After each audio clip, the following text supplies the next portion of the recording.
kita perlu cari satu body yang betul. Itu satulah yang pening kepala. Dan kemudian kita kena pilih pula 1 bilion body, betul 1 bilion kali. Bintang ini, tempat ini ngam-ngam dengan bintang ini. Bumi berada di Milky Way, tidak di tengah, di ujung. Mengapa tidak di tengah? Sebab di sana ada black hole. Allah rahsiakan black hole dari kita, tok jauh sikit kita selamat. Senyum main bola di sini. Nak pilih 1 body dari 100 bilion company, nak pilih 1 bilion body, setiap kali kita pilih betul. Saintis kata apa? Gila punya kerja. Sebab itu Newsweek keluarkan artikel Science Finds God.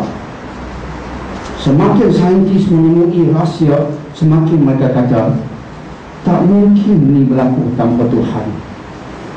Tak mungkin. Cuma Tuhan di mana satu? Itu kita perlu berdakwah. Tapi akhirnya mereka mencari Tuhan. Itu yang tersirat.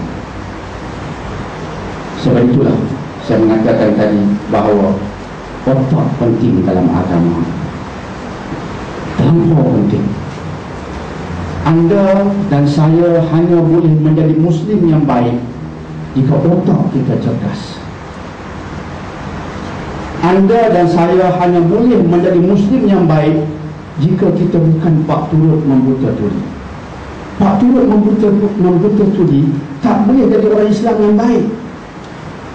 Ustaz kata jangan lupa ya tuan-tuan dan puan-puan, tentang bubur Ashura, kita berpuluh buat bubur Ashura.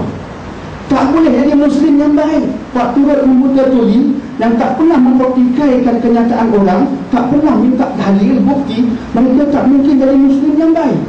Muslim yang baik berpandukan ayat-ayat tadi, kita kena mengkaji, menganalisis. Tapi tujuan kita Allah, bukan kajian kosong, bukan analisis kosong. Akhirnya Allah. Bila kita sujud kepada Allah, kita sujud sekarang dengan khusyuk. Bila kita berkata Allahu Akbar, berkata Al-Ghazali, Allahu Akbar, orang yang percaya berdasarkan penemuan, berdasarkan analisis. Allahu Akbar dia dengan Allahu Akbar rakannya beza seperti langit dan bumi. Semuanya dekat-dekat. Tapi seorang itu dia dapat Islam cara susah. Dia mengkaji macam Profesor Milan, dia etis dahulunya, Tuhan tiada dalam hidupku. Tapi selepas aku kaji alam, aku merumuskan tak mungkin semua ini berlaku tanpa Tuhan. Sebab ada fine tunings yang kita sebutkan tadi, ada constant yang menyebabkan saintis mengatakan elektron yang tak dapat kita lihat dengan mata kasar lebih kecil dari atom. Elektron lebih kecil dari atom. Jika charge elektriknya berubah sedikit, semua kita tak ada. Siapa kata demikian? Anda terkejut? Stephen Hawking dalam buku beliau yang terbaru, A Brief History of Time. Ini pakar yang paling hebat dah di alam kita sekarang. Dia cacat sedikit, tapi otak kepala otak boleh lidah. Dia pakar fisis agung sekarang. Tulis buku A Brief History of Time. Asalnya tak percaya Tuhan, tapi selepas dia kaji, dia tulis buku. Stephen Hawking kata apa?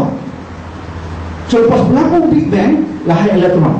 Elektron yang kita sebutkan tadi lebih kecil dari atom. Bahasa petani canggih sikit, lebih kecil dari atom. Lebih kecil dari atom. Dia ada charge elektrik.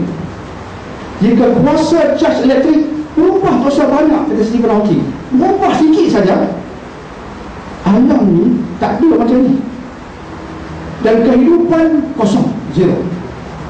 Maka kata Stephen Hawking, dia kata apa? Maka tak adalah manusia yang tak melihat dan memuji alam. Alam yang mengagumkan, tapi tak ada siapa yang akan melihat dan memujinya.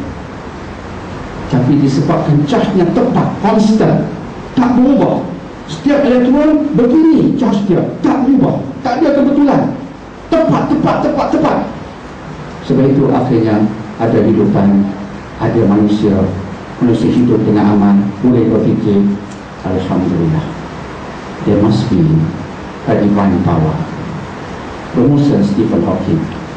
There must be a divine power. Kena ada kuasa baik, kuasa Tuhan. Berfikir menghadapi itu. Sebab itu tuan-tuan dan puan kena banyak berfikir. Tapi fikir bukan fikir kosong. Bukan duduk tepi jalan, tengok kereta jalan. Aku fikir apa pasal kereta ni. Tak ada apa. Yang tu lepak. Dipikir ada jurusan. Allah mengatakan, lihat tumbuh-tumbuhan, kamu kau buat, aku kau buat. Lihat air mani, kamu kau menentukannya, aku menentukan perjalanannya.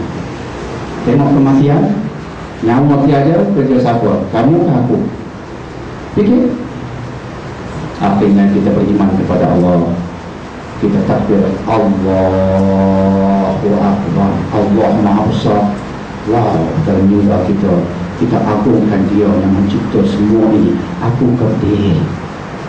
Dan lagi seorang tu Allah Akbar biasa saja. Sebab Tok Nik kata Allah Akbar. Pasal buat cik kata Allah Akbar, Tok Nik kata kita Allah Akbar. Pada beli botol satu baru bagi itu.